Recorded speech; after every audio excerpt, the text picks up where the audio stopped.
નમસ્કાર, હું છું અન્વી. નોનસ્ટોપ નેશન ન્યૂઝ જોઈએ તે પહેલા દેશ વિદેશના મુખ્ય સમાચાર સંક્ષિપ્તમાં જોઈએ. ગુજરાતની પ્રથમ એઆઈ એન્કર આસ્થા સાથે.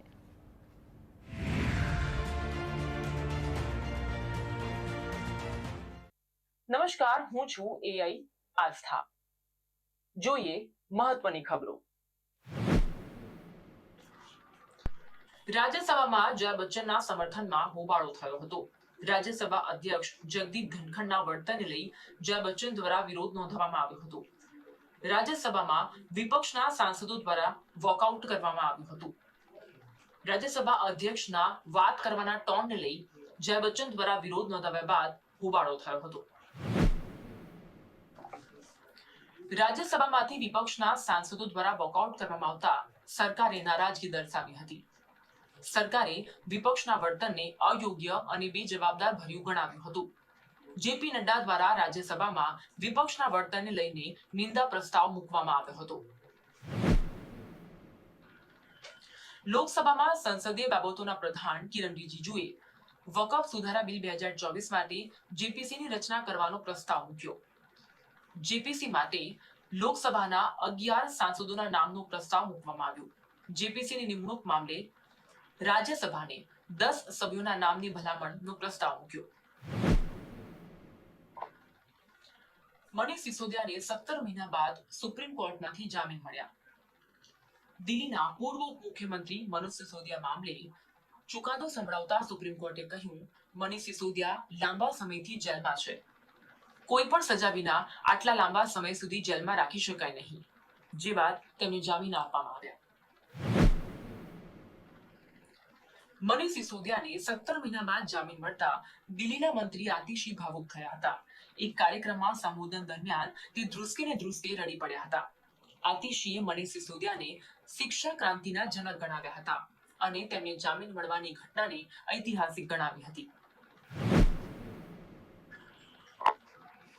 ઉત્તરાખંડના ટનકપુરના પૂર્ણાગીરી રોડ પર કિરોરા રાણામાં મેક્સ વાહન સાથે 7 લોકો તણાતા તંત્ર દોડતું થયું હતું. ઘટના બનતા એસડીઆરએફ અને પોલીસની ટીમ ઘટના સ્થળે પહોંચી હતી અને 7 લોકોને બચાવી લેવામાં આવ્યા હતા. તમામ લોકોને સારવાર અર્થે હોસ્પિટલ ખસેડ્યા હતા. ઉત્તર પ્રદેશના વારાણસીમાં ભારે વરસાદને કારણે ગંગા નદીનું જળસ્તર વધતા અનેક ઘાટ પર પાણી ફરી વળતા બોટ અવરજવર બંધ કરવામાં આવી છે. પહાડી વિસ્તારમાં ભારે વરસાદ અને અનેક નદીઓમાંથી પાણી છોડવામાં આવતા ગંગા નદીનું જળસ્તર વધી રહ્યું છે. પ્રશાસન દ્વારા સાવચેતીના પગલાં ભરવામાં આવી રહ્યા છે અને લોકોને ઘાટ પર ન જવાની અપીલ કરવામાં આવી રહી છે. ઉત્તર પ્રદેશમાં ભારે વરસાદને કારણે નદીઓ બે કાંઠે વહેતી છે. અયોધ્યાની સરયુ નદીમાં પાણીની મોટા પાયે આવક થતા નદીના જળસ્તરમાં વધારો થયો છે.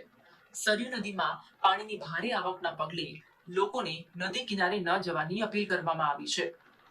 સરયુ નદીના જળસ્તરમાં વધારો થતા આસપાસના ગામોને પૂરની સ્થિતિને પગલે એલર્ટ કરવામાં આવ્યા છે. પ્રધાનમંત્રી મોદીએ પેરિસ ઓલિમ્પિકમાં ભાલા ફેંકમાં સિલ્વર મેડલ જીતનાર નીરજ ચોપડા સાથે વાત કરી તેમને અભિનંદન પાઠવ્યા હતા.